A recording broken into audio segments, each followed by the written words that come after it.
podcast. So I'm going to read a story from The Verge to make this as objective as possible because we are owned by the same company. So talking about this is a little bit sticky. So basically, I'm just reading what The Verge said, not giving you any of my own input. Just real quick. Not owned by the same company as The Verge. Unless No, we are. No, Machinima. and Rooster Teeth. They're owned by the same company. You spider up the corporate web. AT&T. Gotcha. I just wanted to make sure we're not the same company as Verge because that We could are be a not the same possibility company at as this time. Verge. We think. They're Not entirely sure. Vox Media? Right? As far as I know, Yeah, they no. seem like they're Follow Vox. the Whatever. tendrils. Distracting. So nearly every video on Machinima's YouTube channel has seemingly been deleted following its sale to Full Screen Media earlier last week. The channel currently has 18 videos listed, although most of those don't actually play. Those are videos from official Machinima productions, not independent uploads from creators who worked under the company's multi-channel network known as Machinima Creators. A report filed from Tube Filter stated that Full Screen's acquisition will result in the layoff of Machinima employees, with some joining other units within Warner Media and Otter, though it is unclear how many staffies or staffers work these cuts will ultimately impact. A representative for Otter Media told The Verge that they are focused on creating new content with Machinima team, which will be distributed on new channels to be announced in the coming months. And this is a little bit weird for people who are under the Machinima Creators banner. Some people have had trouble finding out where they stand now, had a little trouble getting responses to emails. It's all kind of rough, and people are, I think, rightfully upset about their content being deleted. I know that there have been tweets of just people disappointed that stuff that they worked on is now not there, which obviously happened to all of you. And just the manner that it happened, the lack of warning, communication, or explanation is always a bummer when nothing is explained or forewarned in any way. It's interesting, though, because for me, we were talking about this earlier, and I 100% expect it to be that way. I never, ever expect that they're going to, like, someone's going to, like, and that's the thing that it's weird to communicate, because I have a lot of creator friends that were on the Machinima network, and I saw a lot of them tweeting, and like we were talking about it through text, and they're like, I can't believe they would do this, blah, blah, blah. And obviously I sympathize. I totally do, because some of that is my content. But at the same time, I was kind of like, yeah, they just can do that whenever they want. And that's the way I sort of envision everything on the internet. At some point, when with our Steam games, those are going to get yanked.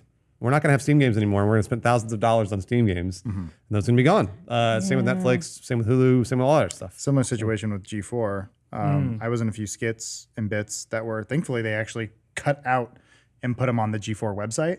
I don't know where those are. Yeah, those are gone. I mean, how does that stuff feel to you guys? Because some of my earliest videos are up because I was hosting for just this indie company, and I wish those videos were not there because they're just bad. It's not. It's mostly embarrassing, and they're there, and I can't do anything about it. I'm like, what if those went away? That'd be cool. Nope. They will eventually. I hope so. Or actually, you know what? Maybe with your luck, They probably won't. they're probably going to stay there. That's an interesting. I kind of made my peace a long time ago with the fact that the kind of content production I'm in is recurring and disposable. So while I still invest a lot of effort into it, I'm not under any illusions that people are going to be watching this a month from now, much less years from now. So I guess there is some emotional impact that you put all this work and time into something that's now gone. But I did that knowing that when I made that thing, I was getting paid to produce it for a company that they then own. Yeah. So it's like if I was a carpenter and made chairs, I wouldn't like be really busted up if somebody decided to burn their chair. Like, well, I sold it to you. That was our exchange. It's your chair now. Yeah. And while I put my heart and soul into it or whatever, when I did it, I'm now working on other stuff. So That's true. I sometimes get people like tweet at me because IGN did a live event and they still use my voice for all their ad reads. So it's still me reading the ad. And they're like, own that though. Huh? They of course they do. Yeah. They 100% do. People will be like, did you know that they're using that? And I'm like, they've made that content. They own it. Like I have no problem with it, and there's nothing I can do about it, even if I did have a problem with it. It's like me wearing Razer headphones showing up on people's random feeds. And That's I'm like, right. cool. It's like, you don't get paid for that. Yeah, sign the contract. That's it. I did a Razer ad sometime last year, maybe. I forgot what it was. And it was like, it was sort of sold to me as like, oh, it's like a small thing that we're doing. And then like ended up being like on an ESPN commercial. It's like, that was a lot bigger than I thought it was going to be. Like, holy crap. But it was like, that's it. That's like, there it is. It's done. And then people like, still to this day, people are like, hey, I saw you, blah, blah, on this ad. I'm like, cool. Like, Yeah. I think there it is. The thing that probably, I think everybody's discovered at one point or another, if they have a job, is the stuff they do for that job lives there. So if they establish a process at that job, or if they establish an IP and intellectual property at that job, that's the company's at that point. And then that stays there. So if you move on, ideally, my only saving grace for all that stuff, if like the Machinima content's gone or Inside Gaming's gone, for me has always been hopefully the legacy's still there. So ideally, people know, oh yeah, Bruce related to Inside Gaming and Machinima. Hopefully that's the thing that they'll remember. If this were 20, 30 years from now, they wouldn't, right? And then I'd be a little hard pressed to find a job or like doing something like that was related to Inside Gaming and Machinima. But right now, maybe the legacy will carry over if since I did it long enough there, like you were at IGN, everybody kind of knows you. Oh yeah, Alana from IGN. You have that legacy now because you were there for 3 years. Yeah, 3 years. Hopefully that will carry over into our next lives. You're thinking about it professionally, which I think is interesting because it's Or spiritually. Yeah. well, sort of. I guess I am thinking about it professionally, but go ahead. Yeah, I know what you're There's looking a at. huge angle here. Yeah, like kind Is of there a like a Buddhist weird- angle. sense of nostalgia that sure Yes. maybe you didn't look back at those videos, but you had the option to, Correct. and now you can't. Is that weird? It is weird. I think it's strange from an audience perspective.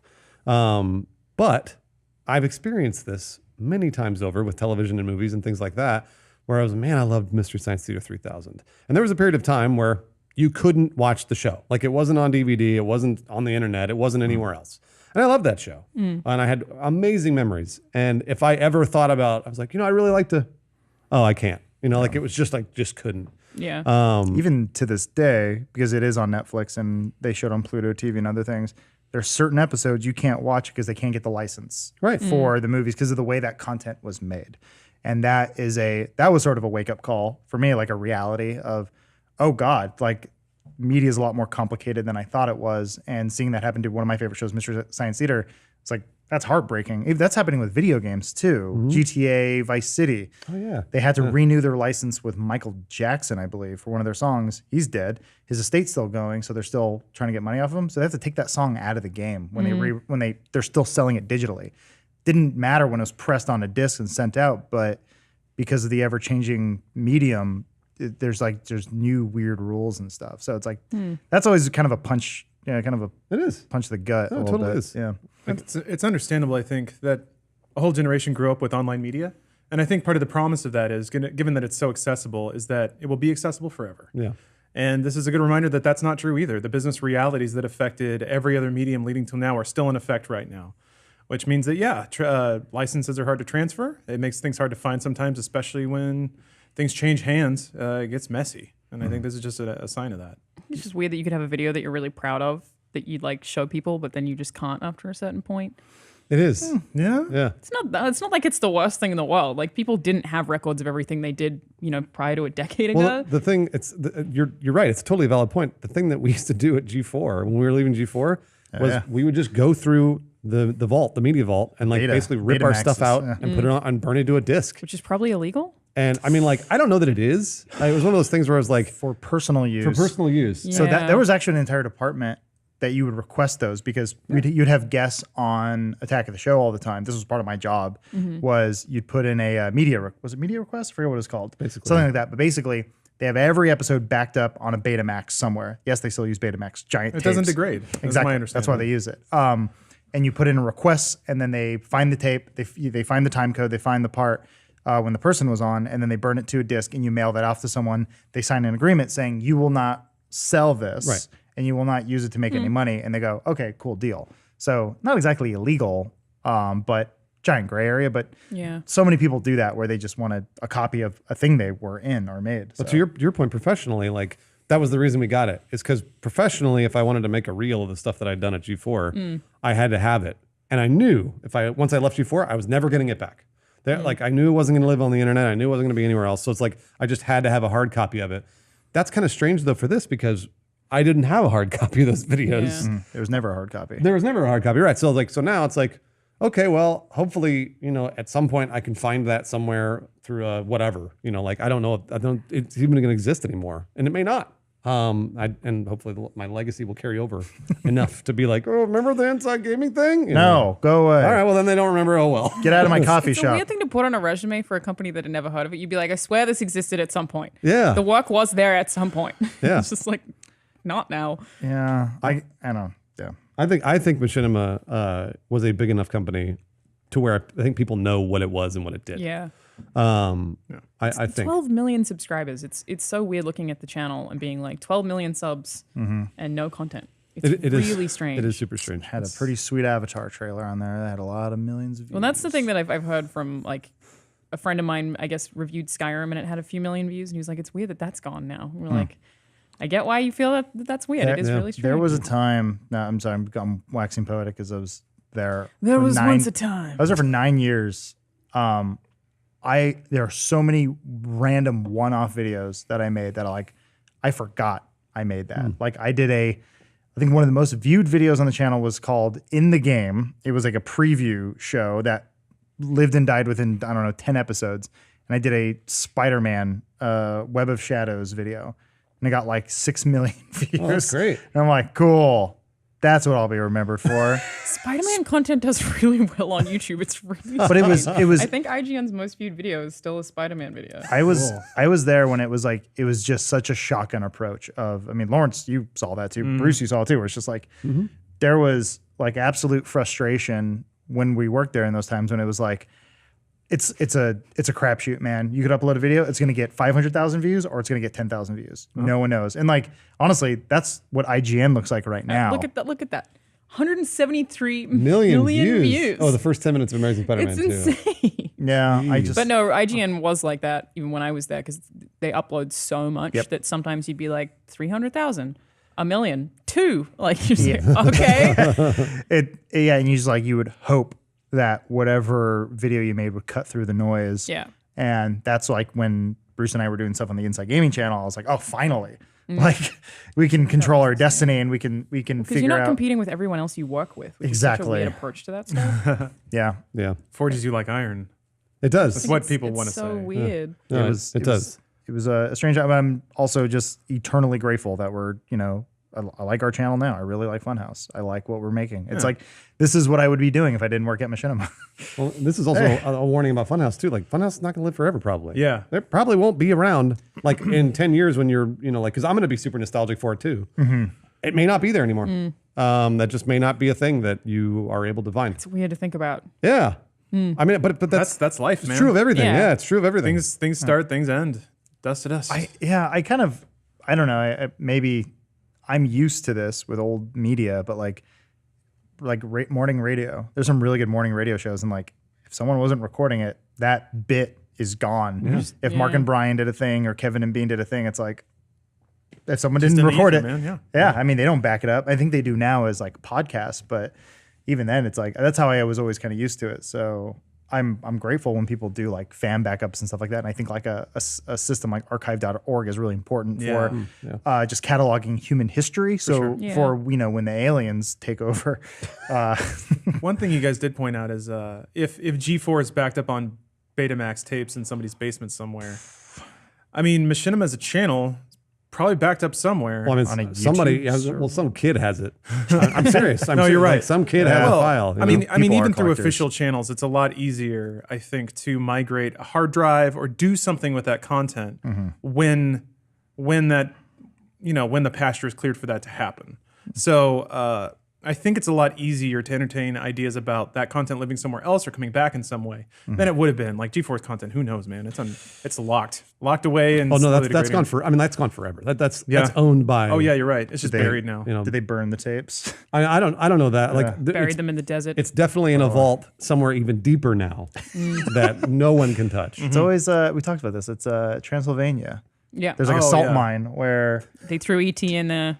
no, that was the California desert. Fuck, it was some movie they restored because they found a film copy in the Transylvania Miami salt Connection? mines. Oh no. I know what. Yeah, they found the original film because they keep it in these salt mines because it's really dry or something, and it it won't ruin the film. And like, I forgot which movie it was. I think it was maybe that Orson Welles movie, but either way, fascinating stuff. So we just buy a ticket, go to Transylvania, we get those Betamaxes. Got it.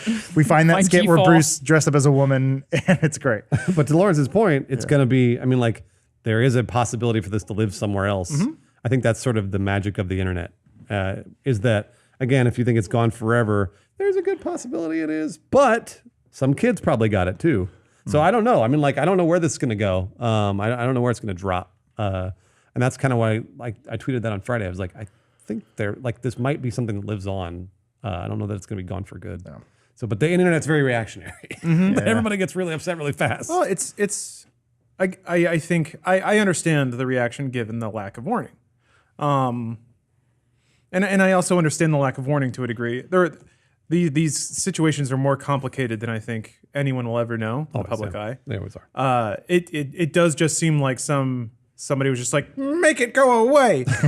Nobody wants to do that. Nobody wants to make people angry for no reason. So there was a reason. It's just we don't know what it was. The good news is that, since we're part of the same family now, we're talking about it. We're trying to figure out what we can do going forward. Looking at options and things that we can do with old Machinima shows that people really loved. Yep. Yeah. I think we're at the kids table of the kids table when it's the big the big empire. So like we are a tiny, like it is that sort of thing where if you got a problem with your Disney Channel subscription, you don't go and yell at the guy running Space Mountain.